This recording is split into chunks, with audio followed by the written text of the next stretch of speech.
DMTV, bilile kamalo bana ebele.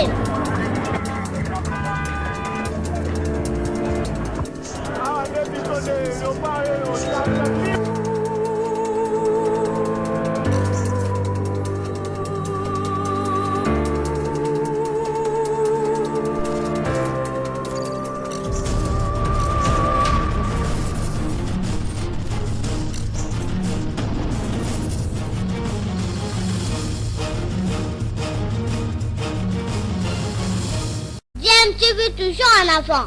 Vous êtes sur DMTV, bonjour ou bonsoir, tout le plaisir est pour nous de vous retrouver et de savoir que vous êtes nombreux en train de suivre votre chaîne YouTube DMTV. DMTV qui vous propose l'actualité mais vous propose également des analyses et des réflexions sur des sujets d'actualité, des faits sociaux ou tout simplement des réalités que nous observons ici chez nous en République démocratique du Congo. Nous voulons partager avec vous une réflexion et bien sûr cette réflexion est inspiré par deux cas de décès que l'Afrique vient de connaître. D'abord, mon pays, la République démocratique du Congo, avec ce décès d'un politicien très bien connu et qui est décédé en Afrique du Sud après y avoir été hospitalisé durant plus ou moins 2 mois. Il s'agit de l'honorable député Henri Thomas Lokondo. Il y a également le premier ministre ivoirien Ahmed Bakayoko qui vient de nous quitter. Lui également nous a quittés à l'étranger et ceci nous inspire pour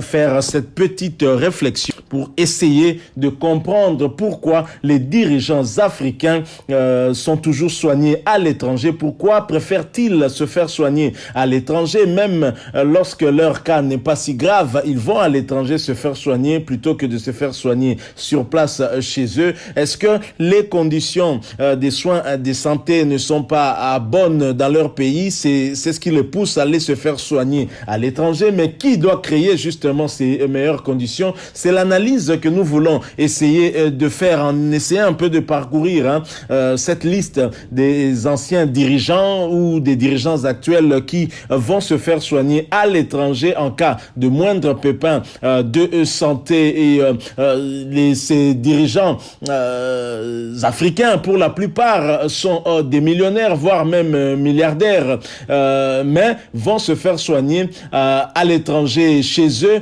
ils s'enrichissent, mais ne créent pas des conditions pour des meilleurs soins de santé. Ils ne construisent pas des hôpitaux, mais ils préfèrent se faire évacuer à l'étranger en cas de moindre maladie. C'est une honte pour l'Afrique.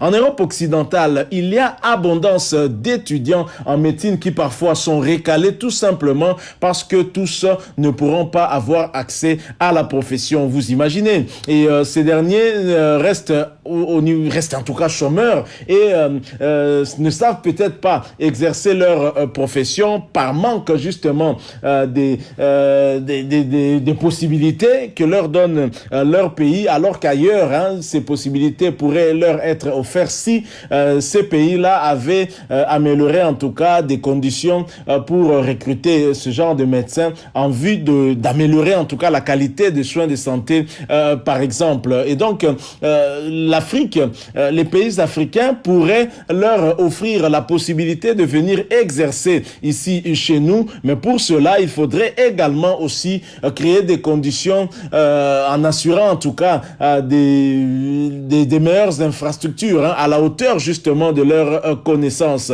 Et lorsque je parle de ces étudiants étrangers bien entendu, européens peut-être, puisque c'est un cas que nous avons pris comme ça, je fais allusion également à nos compatriotes, ceux qui étudient en Europe et qui ne pourraient pas vivre de leur métier s'ils reviennent dans leur pays d'origine, où ils ne trouveront certainement pas les mêmes conditions, les mêmes matériels pour leur permettre en tout cas d'exercer ce travail qu'ils ont eu à apprendre du côté de l'Europe, par exemple. Alors, en une semaine, la République démocratique du Congo a perdu un député national, et non le moindre, l'honorable député Henri Thomas Lokondo, en Afrique du Sud, où il séjournait depuis 2 mois environ pour des soins appropriés. Et la Côte d'Ivoire également vient de perdre aussi son premier ministre Ahmed Bakayoko, qui était soigné également en France. Comment comment comprendre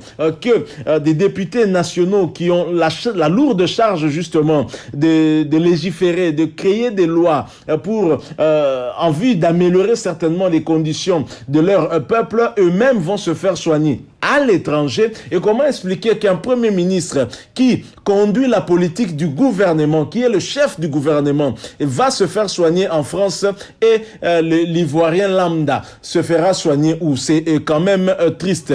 Alors dernièrement, nous avions connu en RDC le cas d'une star hollywoodienne blessée qui a vécu le martyre avant d'être évacuée vers l'Afrique du Sud. Comment voulez-vous dans ces conditions attirer des touristes? Et on sait que le tourisme pourrait aussi être un des moyens de trouver en tout cas des revenus supplémentaires pour le pays et donc renflouer les caisses de l'État. Imaginez un peu que des étudiants qui ont fait plus de 5 ans d'études en France par exemple, le cas qui est illustré sur cette image que nous vous proposons, et qui finalement ne pourront pas obtenir leur numéro INAMI qui donne accès à la profession. C'est un peu à l'exemple du numéro que donne ici l'ordre des médecins. Donc lorsque vous terminez vos études, et tant que vous n'avez pas ce numéro, en principe, vous ne pouvez pas exercer cette profession de médecin. Donc voilà, c'est quand même triste parce que des années de spécialisation qui tombent ainsi à l'eau et qui entraîneront fatalement des dépressions chez certains, voire même des suicides. C'est quand même triste. Donc c'est triste. Et dans la liste de ces dirigeants africains qui se font soigner à l'étranger ou qui sont allés se faire soigner à l'étranger ou tout simplement évacués, mais finalement décèdent de suite de ces soins à l'étranger, vraiment la liste est très très longue. Je peux commencer par chez nous ici, le maréchal Mobutu. On sait tous qu'il avait un problème de cancer de la prostate. Il en est mort d'ailleurs. Ce dernier n'était pas soigné ici au pays et il allait trop souvent au niveau de la France pour se faire soigner. Nous avons également le cas par exemple du dictateur togolais, le général Gnassingbé Eyadema, qui avait été frappé par une crise cardiaque qui lui aurait été fatale lors de son qui avait été en tout cas fatale lors de son évacuation vers l'Europe. Donc cela c'était, je pense, autour de février 2005.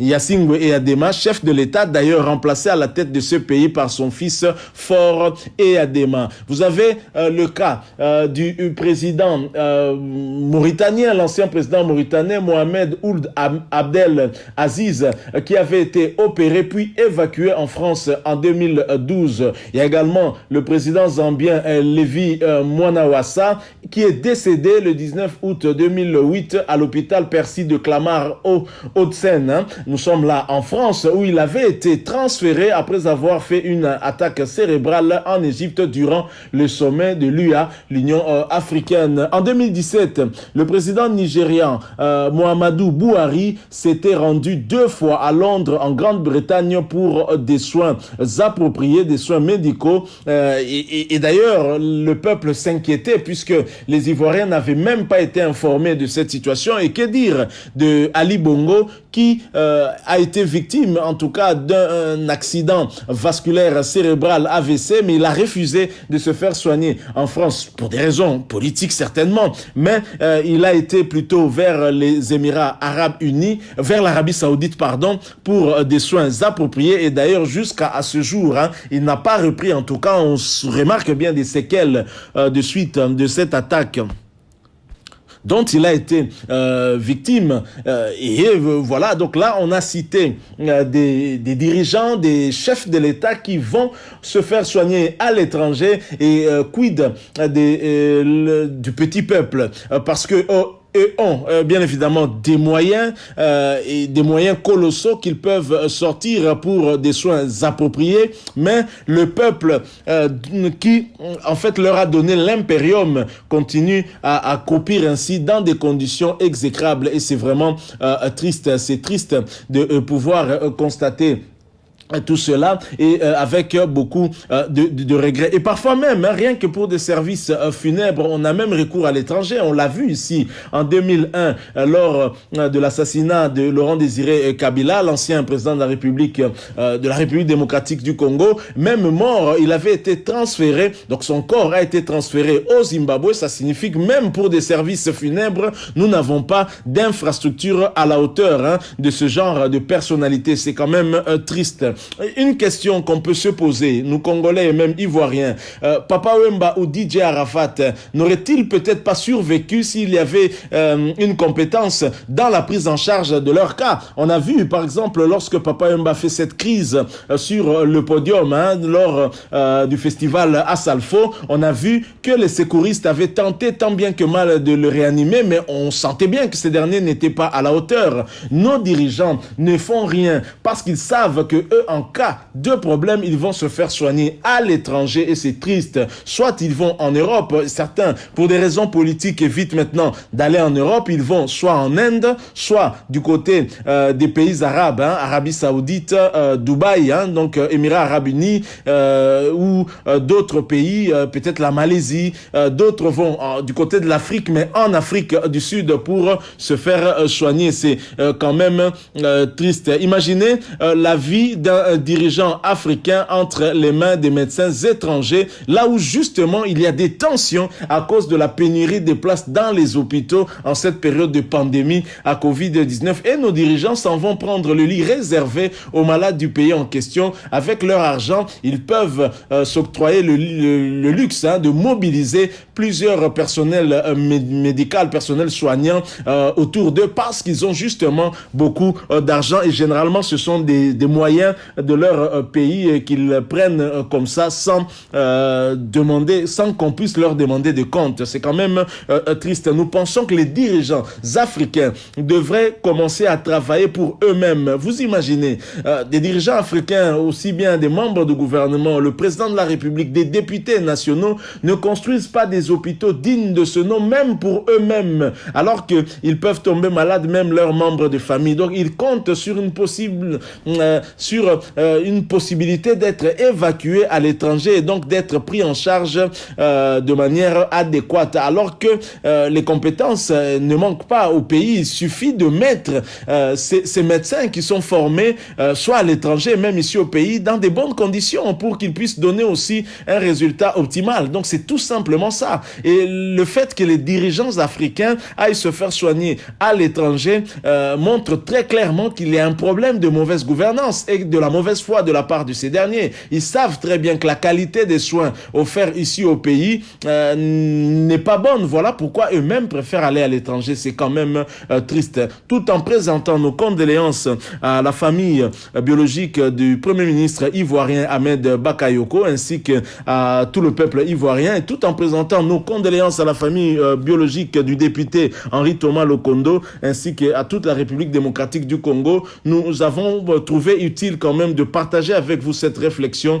pour que ça puisse toucher à qui de droit, afin que demain les choses puissent changer. C'est quand même révoltant que des choses puissent continuer à évoluer de cette façon. Merci à vous qui nous avez suivis. Nous sommes arrivés à la fin. Si vous avez aimé notre réflexion, laissez-nous un like. Vous avez un point de vue à partager avec nous, n'hésitez pas de nous le laisser à travers un commentaire. Merci de vous abonner à cette chaîne DMTV et n'oubliez pas d'activer la notification en cliquant sur cette petite cloche qui vous permettra de ne plus rien manquer des prochaines vidéos que nous allons vous proposer. Merci encore une fois à vous qui nous avez suivis. Nous espérons vous retrouver très prochainement avec un autre sujet d'actualité. En attendant, portez-vous bien et DMTV vous dit au revoir.